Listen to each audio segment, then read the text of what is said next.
Hello there. How's it going? So I'm in a very weird mood today. Welcome to today's video. Today we are doing The Witcher. Say hello to my friend back there. He's going to be joining us for today's video. I thought it was only fitting that since we're doing The Witcher, which is like a medieval fantasy type genre of a show, that I would have my friend here. So just don't mind him if he's staring into your soul. It's just what he does. Anyways, moving on. We're doing The Witcher today. We're doing a TV show review. This is my final show on Netflix before I'm moving on to HBO. Sorry, Netflix, goodbye. I've heard a lot about this show. There's like a lot of praise surrounding it, and so because of that, I've had a lot of expectations for this show. This Netflix show is actually based off of a book series of the same name, written by a Polish author. Insert name here. I'm not even going to try to pronounce his name. It is a very Polish name. He wrote a bunch of book series and short stories around kind of the world of The Witcher. It has been developed into many different things. One of the most popular things for sure has been a video game. This series has definitely got a big old fan base. Definitely the video game I think helped that. A lot of people have been comparing this show to Game of Thrones. Now, I don't like comparing TV shows like that, especially when you think of like The Witcher. It's just a baby show. Like, it's just on its first season. Game of Thrones has had 8 seasons. It's had time to develop. It's not really fair to compare these two shows. The only really fair comparison that you could do between Game of Thrones and The Witcher is to compare the first seasons of both of those and go from there. And yeah, Game of Thrones is definitely better. Sorry, The Witcher. And I do want to like say, don't come for me because it has some issues, okay? This is strictly focused on the Netflix TV series. This isn't about the book series, because what I'm focusing on is how Netflix adapted the material. And I haven't read the books and I haven't played the game, so I literally have no other context than what Netflix has given me. So let's go ahead and start with the plot. The plot, okay, is gonna be a little bit tough to go through because there's a lot going on. The only way that I can get through this and make it sound normal is to split it between 3 different characters. Now we follow 3 different main characters in this television series. We have Geralt of Rivia, we have Yennefer, and we have Ciri, Princess Ciri. This season really focused on each of them individually and their how their plots kind of converge. Geralt. So Geralt, he is the Witcher, or a Witcher. What a Witcher is basically, in it the most basic that I can explain it, it's like a monster hunter. They were trained from a very young age to be like this non-emotional bounty hunter for monsters. So you pay him, he'll go out and fetch your demons for you. With Geralt's storyline, especially in the beginning, we follow how he hunts monsters, basically. For the first episode, he gets hired to kill another human, and he can't do it. He ends up falling in love with his target. In the end, he does end up killing her, but like, you can see like the emotional impact it had on him, even though he's not supposed to be feeling emotion. And like in the second episode, he gets captured by elves. Instead of just going in for the kill, he takes time to understand his foe. And then Yennefer, in the first couple of episodes, she goes through like a mage training school. It's like Hogwarts, but like dark and not fun. In the beginning, we see her as she's deformed a little bit. She has signs of magical power, so this woman comes and buys her, and we follow her journey throughout training. So we kind of see like that mental trauma and like the emotional impact that has, plus like her growth throughout the mage training school and how she views power in herself and how she controls that power. And then finally we have Ciri. She is the Princess of Cintra. With her, we really get the main plotline. Geralt and Yennefer get mainly their backstories, but with Ciri we get like the main plot of the entire story as a whole. Now this world is kind of confusing because it doesn't really have a name for it, but we're just gonna call it the continent. I think that's what most people call it anyways, the continent.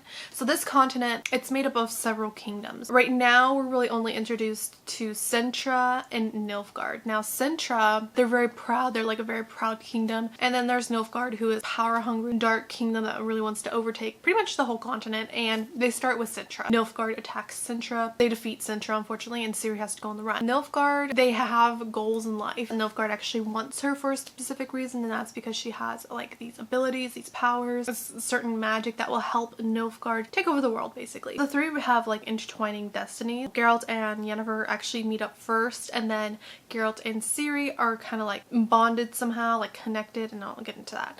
But they're connected, so they meet up in the end, and they kind of like all have these like intertwining destinies. This show is all about destiny. One of the actual like things that we follow him is him going to Cintra at the time and him meeting Queen Calanthe and her daughter I don't remember her name. I'm so sorry. She's Princess Ciri's mother.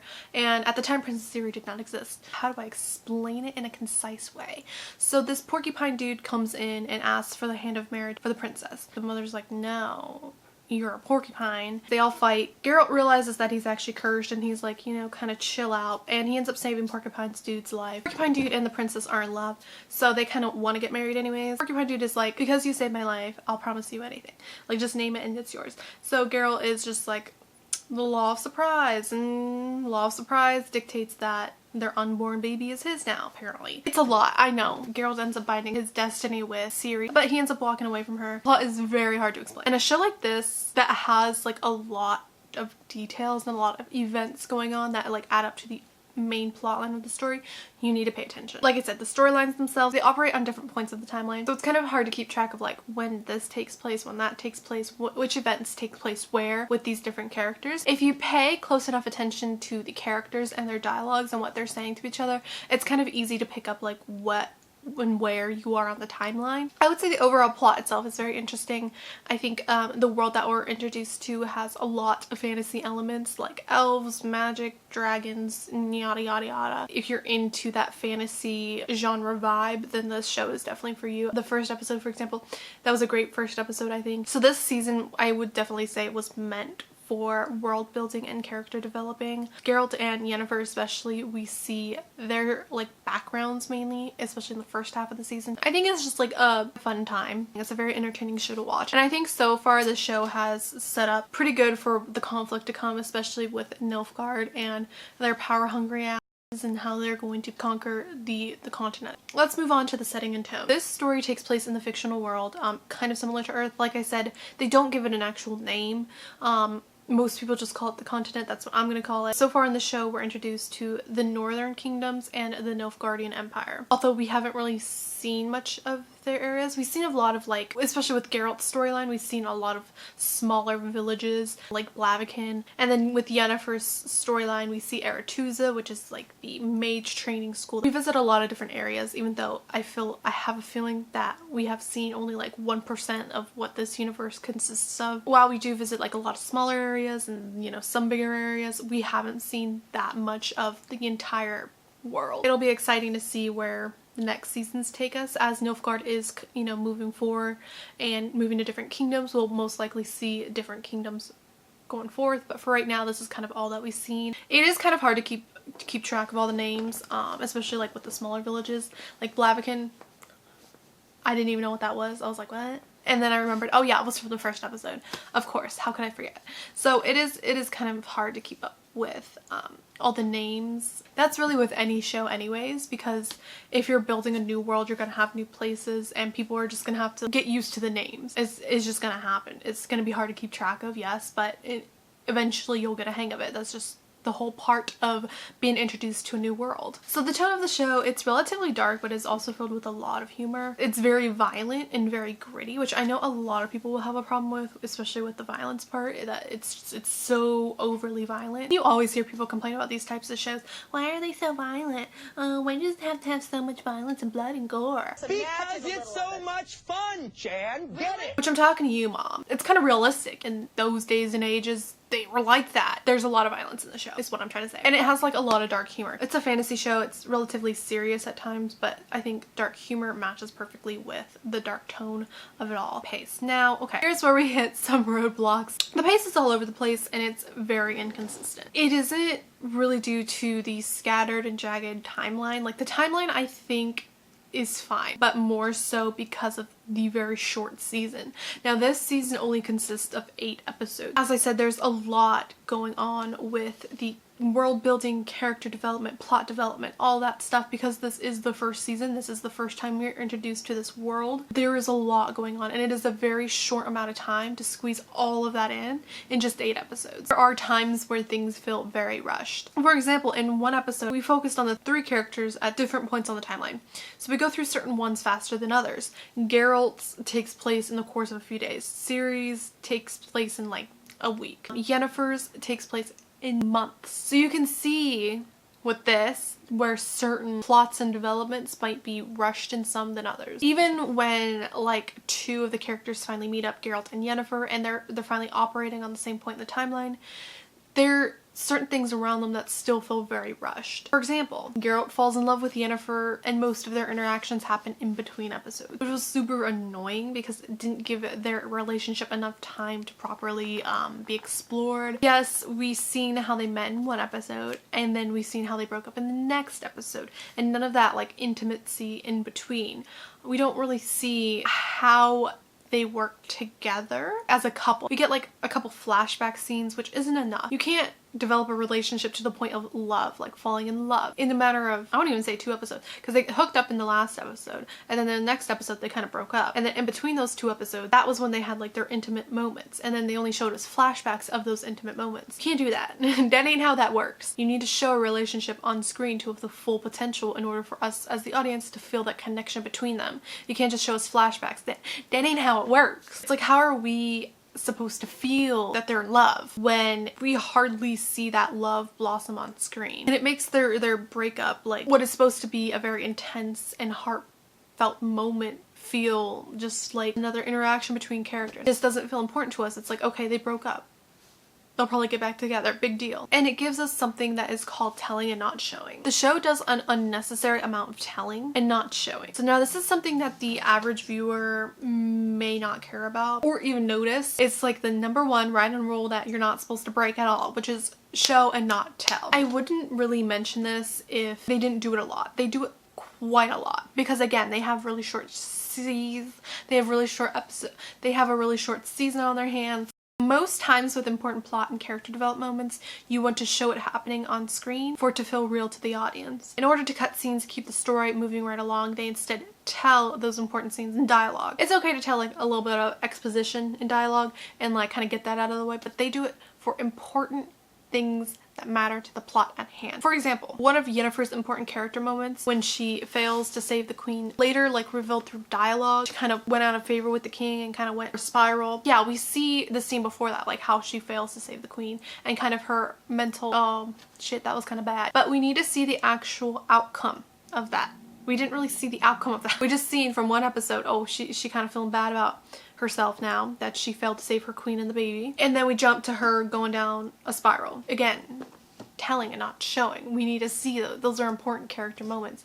It's important for us to see that. It can be kind of confusing to jump from one moment in her character arc where she's like doing her duty and then the next where she just completely goes power hungry. I think this problem could definitely be fixed if they added just a couple more episodes to the season. They wouldn't have to cram so much stuff in, and they wouldn't have to, you know, kind of zoom past important moments like this if they just had a couple more episodes added to this. I think 10 episodes would have done this show a lot of justice. Okay, so let's talk about the timeline now. So the timeline of the story is kind of hard to put together. The first few episodes are hard to keep track of, especially when they do the time jumps in a single episode for one character, not others. Again, you have to pay attention. It can get confusing, but as long as you pay attention, I enjoy non-linear timelines. One of my favorite shows is Westworld, so I enjoy shows like this. However, if you're not really into these types of like having to use your brain type shows, you know, like trying to sit back and relax, you'll get confused. You'll get confused. So just keep that in mind. Let's go ahead and jump into the characters. For the most part, I enjoyed the characters in the show and what they had to bring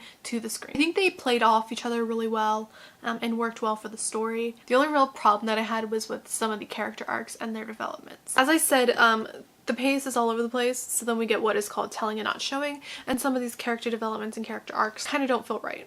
So I'll get into that when I talk about the individual characters, but I really did enjoy watching the characters on screen. I think now that they set their foundations for the characters, that there really shouldn't be any problems going forward. If there is, I don't know why there would be. So with Geralt's character, we're introduced to him as the Witcher. As a Witcher, he is supposed to be a bounty hunter who has really no emotional connections, really no humanity in him. So the very first episode that we're introduced to him, we see that he is not like the other Witchers. He's one of those people who will pretend like he doesn't have any emotions and like doesn't care about you, but like in reality, like, we see you. Given the option, he always, whether to save or to kill something, he always goes for the option to try to save something because he always sees like the humanity within these creatures. So he's a good guy is basically what I'm trying to say. And he's always definitely like dark and brooding at all times, but he does have like a soft spot in his heart, especially for women. Yennefer, whenever he meets Yennefer, he's also very quick to fall in love with her as well. Ciri, that even though he's really never met her, I don't think, beforehand, he still has like this need to protect her because of the Lost Surprise thing. And when they finally meet at the end, it's like a very heartwarming moment to like see her finally safe in his arms. I think he's a very fun character to follow around. He has a very crude sense of humor. Since we're talking about Geralt and his friends, we'll start with Jaskier. He's a not so good bard. That's how he starts out as. He gets booed off the stage quite often. And then he meets Geralt and his life changes forever. He kind of like forces Geralt to become his friend and like just follows him around basically. So Jaskier really finds Geralt as his main source of inspiration. So because of Geralt, he has become famous and he's not gonna let Geralt go. It's kind of fun to see those two hang out and be friends and all this other stuff. It's really, their dynamic is really fun to follow. And Jaskier is just, he really adds a good sense of humor to the story, to the mix. And then let's get into Yennefer. Her life really did not start out too good. She was disfigured. Her stepfather did not love her. He sold her for like $2. Whenever she went to Aretuza, she just was not feeling it. And unfortunately, because of, you know, the things that have gone on in her past and the feeling of being unwanted and unloved, she tries to take her life. Luckily she survives, and from then on she kind of just, she grows stronger from there. You know, she hit rock bottom and the only way to go from there is up, and that's kind of how we see her character. We see her grow for their like graduation. They have the ability to kind of change themselves. Yennefer, she's like, I'm gonna fix my spine, I'm gonna fix my disfiguration, I'm ready for this. Magic is sort of like a give and take type thing. So in order to make yourself beautiful, you have to give something in return. What they do is they take your baby making machine. Yennefer like willingly gives this up. She's like, yeah, take it. I don't want no babies here. She just becomes pretty. She's like a little butterfly. From then on, her character is gone downhill from that. Kind of do like a time jump, and then we see her like she craves power. She tells a lot of people that she wants everything in the world. Like, I just want everything. She also wants a baby and like somebody to need her later. She tells Geralt like, I want somebody to need me. I think there's like a bit of a contradiction there. Like, how can you have everything and also like you want a baby? Because like a baby, you're not going to get everything with a baby. At this point her character becomes a little bit confusing. I get really confused with her goals and motivations. I don't understand where she's coming from, and a lot of that has to do with the fact that it's just kind of weird, the transition between her serving the king and then her going down this like really weird path of like wanting to have everything. It kind of changes, like it doesn't really make sense. Like first she says she wants everything, and then she also says that she wants a baby. Or at least have the ability to have a baby. And then she wants somebody to need her, which that's not necessarily a baby. And Geralt, you know, even says, I can be that somebody. So it's not necessarily a baby. So what the fuck is it that you want? Like, I don't get it. At that point, it's like, well, if you just want somebody to need you, adopt. You can just steal a child off the street. Back in those times, I'm sure they didn't mind. You have options. I think part of it does have to do with the fact that she wants to have her and like conceive her own baby. But like at the same time, is it? The only reason why I think that is because she goes on to say that somehow that Aretuza took her choice away from her. She does that a lot, how she hates like Aretuza and like all of like her teachers and stuff like that because they took her choice away from her. And I'm just like, but how though? Because you're the one who willingly gave up your ability to have babies so you could be pretty. You didn't have to do that procedure. You chose to. You yourself said you wanted more power, and that's how you got your more power. In the beginning, I was all about her character. I really liked her character. She was my favorite. And I was like, yes, girl, like, you do what you need to do. And I was really rooting for her. And then we kind of get to like this weird stage where I'm like, what is your character? It's very confusing. And her back and forth is just like, I don't get you. Like, I don't get what you want. You're confusing me. You're contradicting yourself. You're also being very hypocritical, and you're being stupid. Like, you're just plain old lying. Like, do you not remember your character development in the past 3 episodes? But at the end, I think they really redeem her character. I liked her character in the end of the episode, like at the end of the season, when she joins a couple of the mages to go stop Nilfgaard from crossing a bridge that kind of leads them into the rest of the kingdoms and gives Nilfgaard the ability to kind of conquer everyone else. And they kind of do like a final stand type situation with a bunch of mages, and Yennefer actually joins them and helps stop Nilfgaard. So that was like a moment that I actually really liked her character. But like the in between the first few episodes and that last episode, her character was just weird, and I did not like her. I did not understand her opinions. I did not understand her as a person, but I think they really fixed that. So Princess Ciri. So when Cintra falls under attack from Nilfgaard, she must go on the run and find Geralt because, again, like I said, in the past, Geralt was promised the Law of Surprise, or Child of Surprise, which was Ciri. Geralt unfortunately crapped on his responsibilities and fled the house, and now, you know, now that Cintra's under attack and Nilfgaard is coming for them, they want Ciri to find Geralt so that he can be her protector, because who was better to have a protector than freaking Geralt the Witcher? Fortunately, her childhood is cut very short and she has to kind of go on the run from Nilfgaard and the constant looming threat of Nilfgaard because they want to obtain her and her powers. So throughout her journey, she witnesses a lot of crap, a lot of tragedies, a lot of slaughter and mayhem, just a lot of really bad stuff. And something a child really shouldn't be witnessing. Ciri didn't have as much background or development as the other characters, but again, she's a child. We're really only at the beginning of her storyline and her character development and all of that stuff for her. Whereas like with Geralt and Yennefer, we've seen a lot more of them and their character developments, and we've been through many stages of their lives. With Ciri, we're just beginning with her. However, going forward in the future, we'll probably learn a lot more about her character, and we'll get to explore especially her magical gifts and her magical abilities and what that has entailed for the entire story as a whole and her as a character. So it'll be interesting to see where we go with her. Like I said, she's gone through a lot of trauma in her life, but I think, you know, with Geralt, she'll definitely be fine. It's very easy to sympathize with her and feel protective of her character because she is just a child going through all this like freaking trauma. Let's go ahead and go on to the dialogue. Has good dialogue. I mean, there's no real complaints here. There is a lot of exposition and plot details being explained, but like, yeah, that's gonna happen. It's the first season of a show. You do need to pay attention to dialogue, not only because of, you know, trying to figure out what scene goes and what goes where in the timeline, trying to figure out like what takes place when, but just being introduced to new people and new places. You need to pay attention to the dialogue through. This is why I hate going on autofocus. I swear to God, you stupid camera. I don't remember what I was saying. Overall, this show is a very entertaining show. It does have a couple of writing problems. However, going forward, all the problems with this season, they shouldn't exist in future seasons. The pace and stuff like that, and not having enough time to develop all these character plots and all this stuff. Theoretically, we shouldn't have a problem going forward. I suggest that you guys check it out for sure. Especially if you're a fantasy genre person, it delivers. It delivers a lot on fantasy and it's really good. That is going to be it for my review and slash breakdown slash whatever this is. Please subscribe, leave a like, leave a comment. Don't leave a comment. I mean, leave a comment if it's nice. And we'll see you later. Goodbye.